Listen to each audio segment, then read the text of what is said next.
Jesus começou, se você lembrar comigo lá do capítulo 1 e capítulo 2 de Marcos, Jesus começou o seu ministério pregando.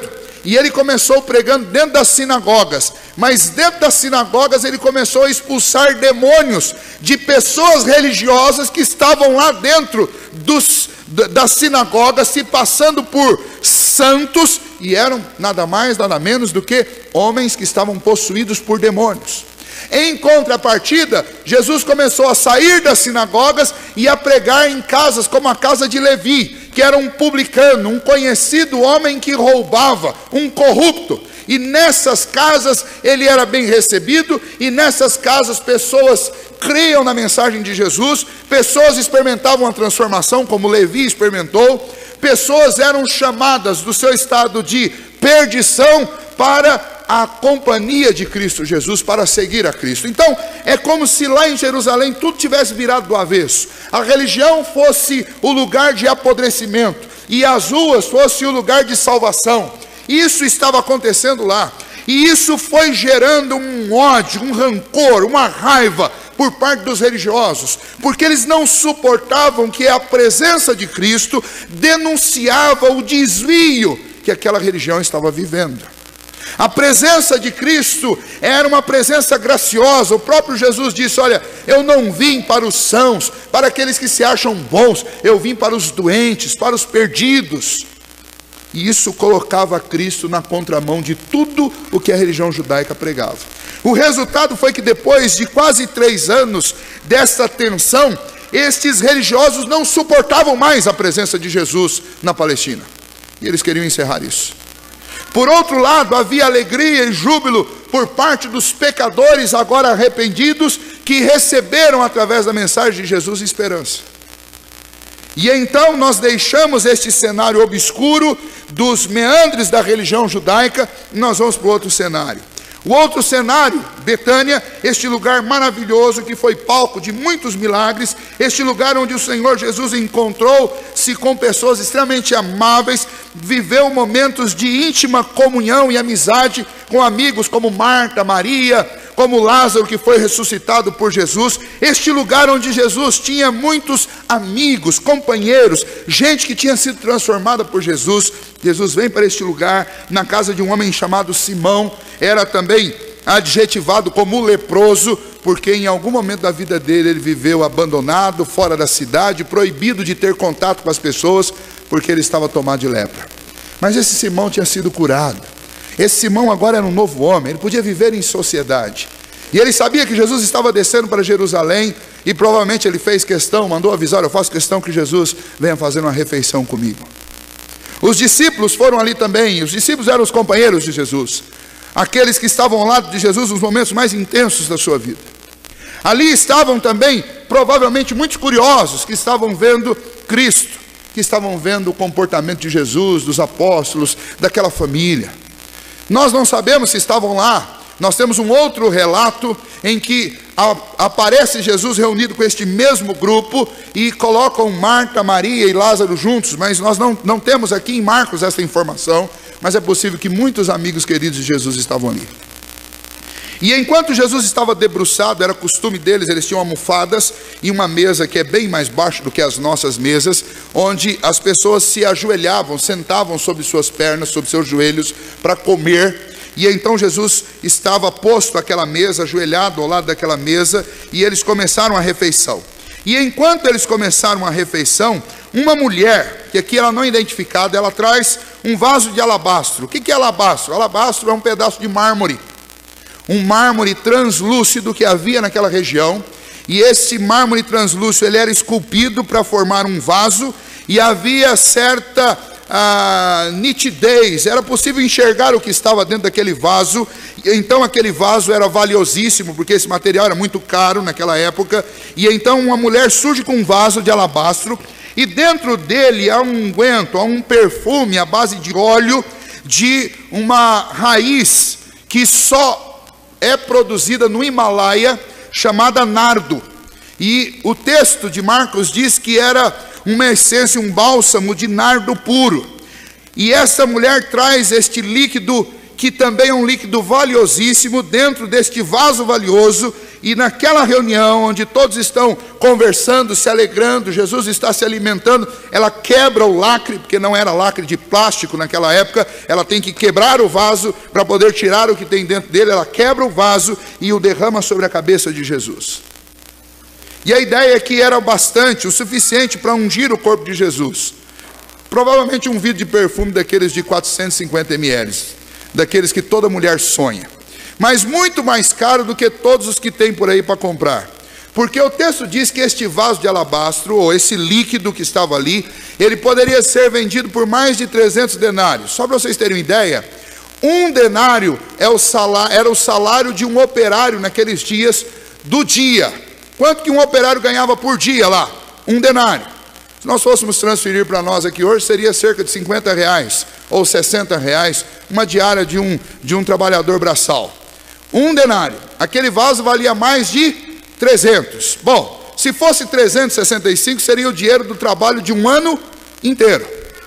Se fosse transferir para a nossa moeda, 100 denários seriam R$5.000 e 300 denários seriam R$15.000. Você tem ideia do que valia este unguento. Nós não sabemos há quanto tempo esta mulher estava planejando este feito, mas provavelmente ela trabalhou durante pelo menos um ano para realizar este seu sonho, este seu desejo de ungir ao Senhor Jesus com um perfume caríssimo.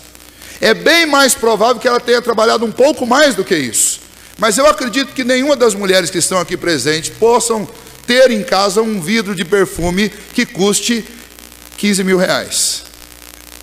Mas é também muito plausível, porque Jesus não está aqui, ninguém mais merecia tal feito senão o próprio Senhor Jesus. Mas se de um lado nós nos voltarmos um pouco para o outro cenário, enquanto homens ficaram 3 anos tramando um jeito de matar Jesus, esta mulher, nós não sabemos quanto tempo ela fez isso, mas ela passou muitos meses tramando uma forma de fazer algo de bom para Jesus. Veja que contraste que Marcos nos apresenta. Mas isso não é ainda não é o quadro final. Porque quando essa mulher vai lá e quebra este perfume sobre Jesus e unge a sua cabeça, os discípulos, no caso do Evangelho de João, João cita que foi Judas que ficou indignado, mas aqui Marcos diz que os discípulos todos começaram a murmurar entre eles: que absurdo que essa mulher está fazendo, olha que desperdício. Este bálsamo poderia ser vendido por mais de 300 denários e nós poderíamos dar dinheiro aos pobres. Era hábito em Israel, em Jerusalém, naquela semana da Páscoa, presentear pessoas pobres, pessoas humildes, com 40 denários. Então você imagina que eles pensaram o seguinte: olha, nós poderíamos presentear quase que 10 pobres com isso. Por quê? Porque este líquido era valiosíssimo. E esta oferta era para mudar a vida de uma pessoa pobre, de uma pessoa com dificuldade. Era, afinal de contas, o dinheiro de 1 mês e meio de trabalho. Era uma grande ajuda para alguém que estava passando dificuldade. E os discípulos começaram a murmurar entre eles que aquilo era um grande desperdício. Jesus, vendo-os se comportar dessa maneira, Jesus primeiro faz uma pergunta: por que vocês estão molestando ela? Deixe-a. E aí Jesus explica por quê que ele também estava indignado com aqueles discípulos por eles estarem murmurando. Primeiro ele vai dizer: olha, ela praticou uma boa ação, o que ela fez é uma obra boa, o que ela fez é algo maravilhoso, ela fez algo de bom para comigo. Depois ele diz: os pobres que vocês estão alegando que poderiam ser ajudados com o dinheiro da venda desses líquidos, vocês sempre os terão. Ano que vem eles vão estar aqui de novo na semana da Páscoa. Mês que vem vocês os encontrarão na rua. Se vocês quiserem ajudar, vocês podem ajudá-los em muitas outras ocasiões, mas a mim vocês não terão. E talvez isso faça mais sentido para nós do que para eles, porque eles estavam convivendo com Jesus. Mas eu não sei se isso já passou pela sua cabeça, mas você já imaginou que grande privilégio poder fazer alguma coisa para Jesus? Eu sempre penso isso como pastor. Às vezes eu ganho presente. É presente da igreja no dia do pastor, ganho presente no dia do aniversário. Tem gente que às vezes sente vontade de dar presente, me leva presente, nem é data. Eu fico perguntando: mas por que eu estou ganhando alguma coisa hoje? Não, porque nós lembramos do Senhor, querendo trazer um negócio para o Senhor. E eu fico pensando, olha, é um privilégio a gente poder ajudar as pessoas que são nossas amigas, irmãs, as pessoas com as quais convivemos. Nós gostamos de fazer isso. Você imagine o grande privilégio de poder fazer alguma coisa para o próprio Senhor Jesus. Mas esses discípulos, não sei se por conviver tanto tempo com Cristo, ou não sei se por estarem tão empolgados com as coisas que estavam acontecendo, ou tão ansiosos, ou tão preocupados, eles não entenderam aquilo, que eles tinham Jesus por mais pouco tempo com eles, e eles tinham que aproveitar o máximo, e eles tinham que tentar agradá-lo e fazer algo para ele, com todo o seu coração, com todas as suas forças, enquanto eles podiam fazer isso. Mas eles não entenderam assim. E Jesus disse, olha, o que ela fez foi algo bom para mim, e ela fez algo que vocês não estão fazendo. Ela aproveitou o pouco tempo que eu ainda tenho aqui com vocês para fazer algo por mim, porque daqui a pouco eu não estarei mais. Os pobres vocês terão sempre com vocês, vocês sempre poderão ajudá-los, mas eu não estarei aqui. E então Jesus vai concluir dizendo que ela fez algo que talvez ela nem sabia, mas ela o ungiu por antecipação. E aqui vem uma informação interessante para nós. Esse tipo de unção com perfume, essa quebra de um vaso de bálsamo, de perfume, sobre a cabeça de uma pessoa, era uma tradição na coroação de reis. Então Jesus já tinha sido apresentado ao povo como um varão profeta, ou seja, alguém que anunciava a verdade. Jesus já tinha sido reconhecido pelo povo como um sacerdote, aquele que representava. E agora aquela mulher estava demonstrando que para ela Jesus era um rei. E então ela estava dando a Jesus o tratamento que ela achava que era justo a um rei. E também a um sacerdote, porque sacerdotes também eram ungidos com unguento. E então o que nós encontramos aqui é uma mulher que, com o seu desejo de fazer algo de bom para Jesus, ela cumpriu profeticamente aquilo que Jesus haveria de ser, o nosso rei. Não só por ser ele o Filho de Deus, o Criador de todas as coisas, mas por ser ele também aquele que vai nos comprar com seu sangue. E aí Jesus conclui no versículo 9, dizendo a respeito daquela mulher, que em qualquer lugar onde o evangelho fosse pregado daí para frente, aquela mulher seria lembrada por causa daquilo que ela fez. Este é o texto que nós lemos. O que nós podemos aprender com esta narrativa que Marcos nos traz a respeito daquele primeiro momento da paixão de Cristo, do início da paixão de Cristo? Bom, nós podemos começar aprendendo o seguinte: quando nós juntamos estes dois cenários, planejamento do mal, planejamento do bem, gente comprometida em fazer mal a Cristo e gente comprometida em fazer o bem a Cristo, e o pessoal de cima do muro, que não se define de que lado está, mas fica criticando todo mundo, o que nós aprendemos com o trabalho de todas essas pessoas? Nós aprendemos, em primeiro lugar, que o Senhor, Deus, não pode ser frustrado em seus desígnios, mas Ele frustra os planos e os desígnios dos homens para produzir com a vontade dEle a sua própria glória. Ou seja, tudo o que acontece, acontece para a glória de Deus. Ainda que planejem matá-lo, aquilo que acontecer, mesmo pela mão dos homens maus, produzirá a glória de Deus. E aquilo que planejam fazer para o bem do Senhor, isto acontecerá para a glória de Deus. E portanto, tudo o que acontece, aquilo que acontece de ruim, aquilo que acontece de bom, nada disso frustra os propósitos de Deus. E Deus faz aquilo que Ele quer, para que Ele mesmo seja glorificado através de tudo e todos. Quando nós lemos Atos capítulo 4, a igreja em oração, eles oram dizendo que Deus é o Criador de todas as coisas, que Deus anunciou o que ia fazer naqueles dias, e aí eles fazem a seguinte declaração na sua oração, abre aspas: Senhor, porque verdadeiramente se ajuntaram em Jerusalém nesses dias Pôncio Pilatos e Herodes para fazerem tudo quanto a tua mão predeterminou com Cristo Jesus. Ou seja, o que eles estão dizendo na oração? Nós sabemos que ainda que as intenções maléficas de Pilatos, de Herodes, de Caifás, de todos os religiosos de plantão, dos que gritaram crucifica, todas as intenções maléficas deles não serviram para nada mais, nada menos do que fazer exatamente a vontade de Deus. Portanto, os planos de Deus não são frustrados. E o que isso significa para a minha vida então? Significa que eu devo confiar mais em Deus. Significa que eu devo descansar mais em Deus. Significa que eu devo esvaziar o meu coração da ansiedade e do medo. Porque nada pode frustrar o propósito de Deus de ser enaltecido na minha e na sua vida. Nada pode mudar o plano de Deus de ser glorificado através da minha e da sua vida. E então eu devo sim planejar, fazer coisas para o Senhor, eu devo me esforçar, eu devo traçar estratégias para glorificar o nome de Deus, sem me preocupar com o mundo, sem me preocupar com as estratégias de Satanás para me jogar no chão, porque nada que ele fizer poderá frustrar os propósitos de Deus com a minha vida. Nós damos atenção demais para os nossos inimigos, para os inimigos da fé. Nós alimentamos a nossa mente com informação desnecessária o tempo inteiro. E deixamos de alimentar o nosso coração, a nossa mente, os nossos próprios músculos com ações para a glória de Deus, com boas obras.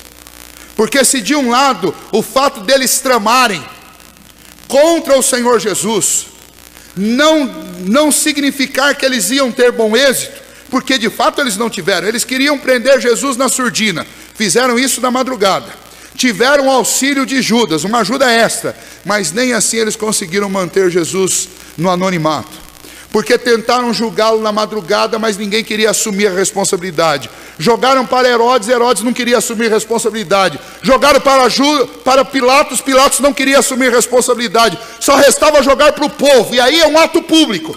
E aí este mesmo povo que foi alimentado, foi curado, gritou: crucifica. E isso consolidou a declaração e o atestado de depravação total da humanidade. E eles mesmos gritaram: crucifica o Senhor Jesus.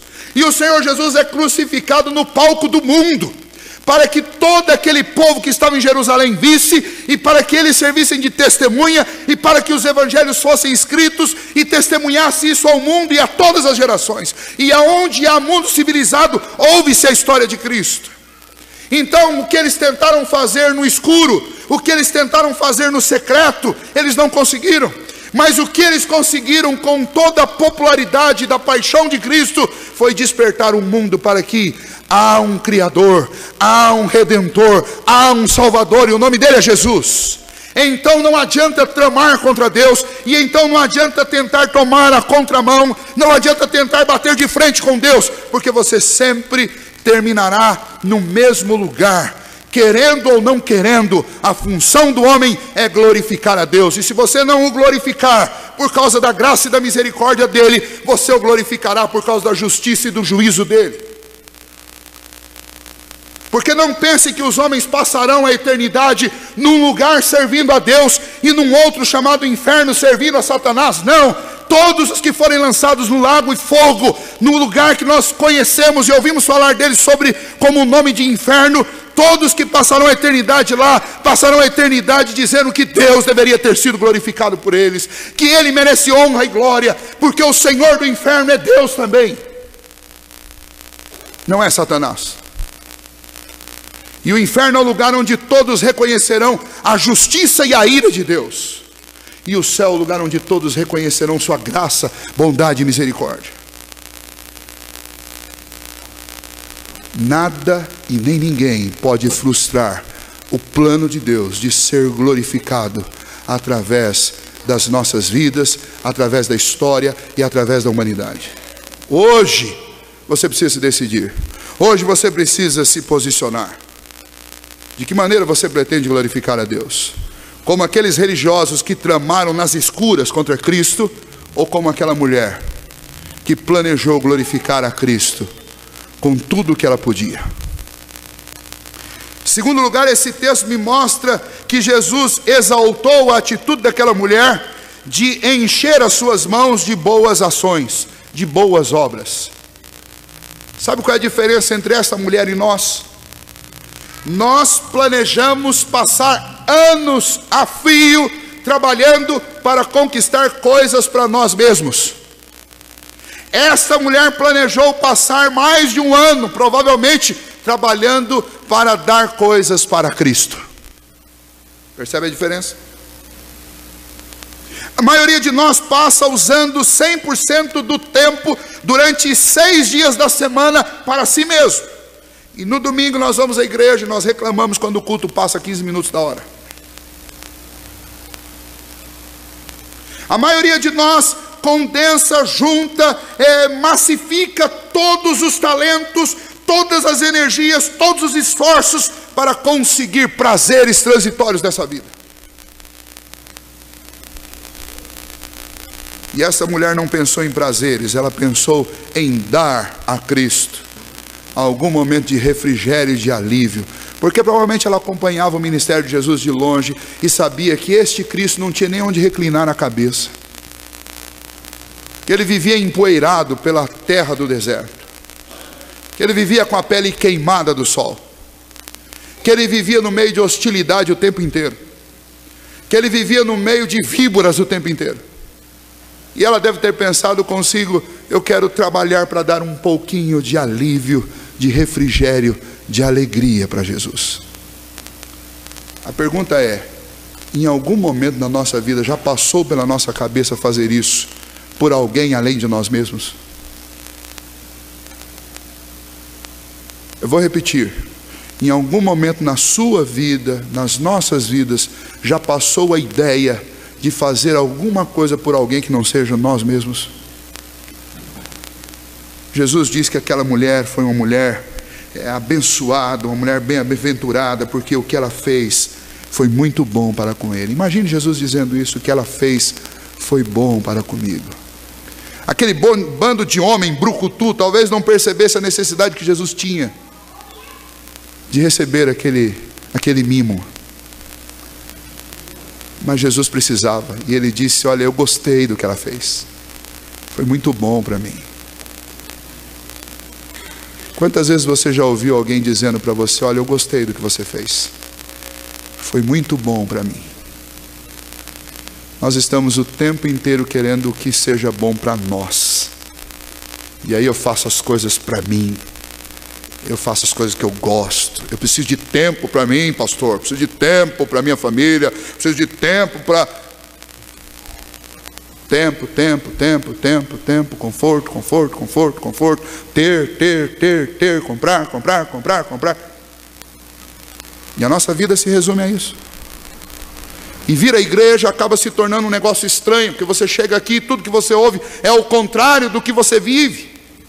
E aí nós começamos a entrar em colapso, porque a nossa mente ela fica aqui dentro como um peixe fora d'água, porque a nossa mente está condicionada o tempo inteiro em fazer coisas para nós, para o nosso bem-estar, e a gente chega num lugar que manda a gente fazer o contrário, e a gente não sabe muito bem o que a gente é. O que está acontecendo conosco? Está acontecendo conosco o mesmo que aconteceu com os discípulos. Eles olharam para tudo aquilo e falaram: isso é um desperdício.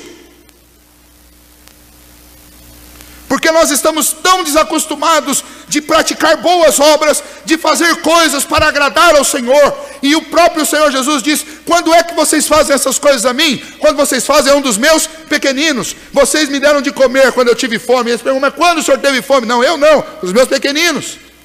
Vocês me deram de vestir, mas quando nós demos de vestir o Senhor? Não, quando vocês vestiram os meus pequeninos.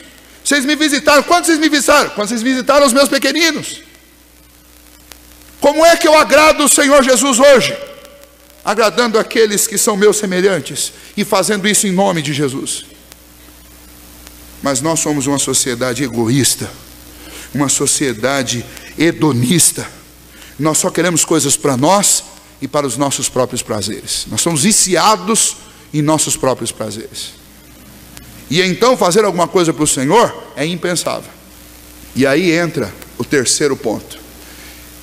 Jesus disse para essa mulher uma frase que nós todos deveríamos desejar ouvir de Jesus. E infelizmente, a maneira como nós nos comportamos, nós estamos muito longe de ouvir isso. Jesus disse para mim uma das frases mais fantásticas do Evangelho. Jesus disse para eles: ela fez o que ela pôde. Não sei se você percebe o que isso significa. Jesus disse: ela fez o que pôde. Para você entender, para nós entendermos como é, o que é que esta frase significa, é uma pergunta muito simples. Pense se Jesus tivesse que dar uma nota para tudo que você fez em nome e por Ele e pelo reino dele até hoje, Ele diria o quê? Você acha que Ele diria que você fez tudo o que você pôde? Você acha que Jesus diria de nós o mesmo que Ele disse dessa mulher?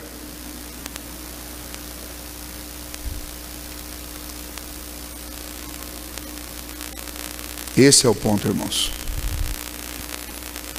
Aquela mulher foi elogiada porque ela pegou tudo que ela podia. Ela doou o tempo, ela doou o esforço, ela doou o trabalho, ela doou o que ela ganhou com o trabalho dela, ela doou tudo. E Jesus disse, ela fez o que pôde. Sabe o que nós fazemos hoje?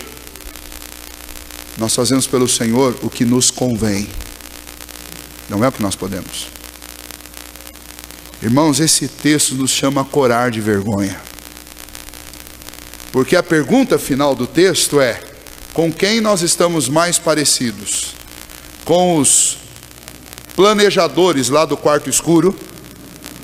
Ou com a mulher que planejou para glorificar a Cristo lá em Betânia?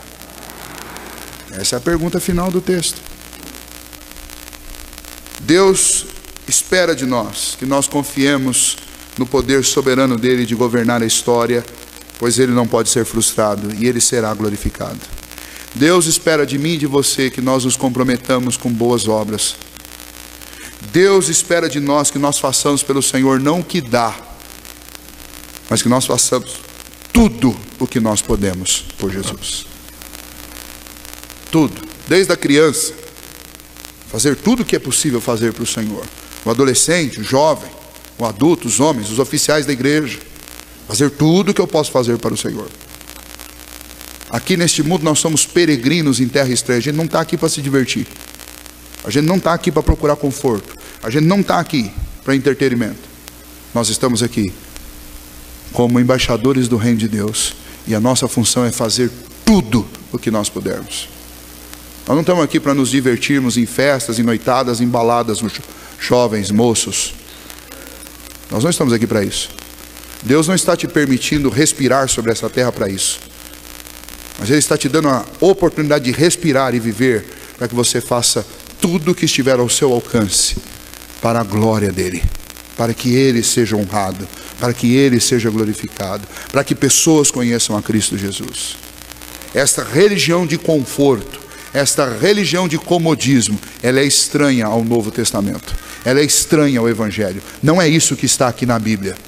Então, ou você não carrega mais a Bíblia, ou você muda de comportamento. É isso que a palavra de Deus nos chama. E Marcos faz questão de mostrar esses dois cenários para mostrar que existe diferença sim. Existe diferença entre gente religiosa e existe diferença entre gente que ama Cristo. Gente religiosa é gente da surdina, é gente que gosta de fazer coisas em secreto, é gente que não está comprometida com Cristo, é gente que não quer a glória de Cristo. Gente que ama Cristo faz coisas públicas, gente que ama Cristo trabalha, gente que ama Cristo se compromete, planeja, faz coisas extravagantes para o Senhor. Gente que ama Cristo não enxerga nenhum outro alvo plausível como projeto de vida, senão fazer aquilo que vai glorificar o nome do Senhor Jesus. A questão é quem nós somos. Esse texto nos faz esta pergunta. Que em nome de Jesus nós possamos responder esta pergunta. E que nós possamos entender o alerta que este texto faz. O início da paixão de Cristo para nós é exatamente nesse cenário, onde religião é posta de um lado e o amor por Cristo é posto do outro. E nesse cenário, nós devemos entender claramente com quem nós mais nos parecemos. 2000 anos se passaram, mas o problema continua o mesmo. Tem gente que gosta mais da religião do que de Cristo. Tem gente que gosta mais do conforto do que de Cristo. Tem gente que gosta mais da vida desse mundo do que da vida que foi prometida por Cristo Jesus no céu para nós. Por mais absurdo que pareça, mas é verdade. E o que nos faz perceber isso é a maneira como nós nos comportamos em relação a Cristo na nossa vida cotidiana. Que Deus nos ajude para que a gente possa responder corretamente a estas perguntas que foram feitas, e que o Senhor nos ajude a amá-lo de todo o coração, trabalhar e se envolver na sua obra, para que a gente possa ouvir da boca de Jesus: Ele fez tudo o que Ele podia.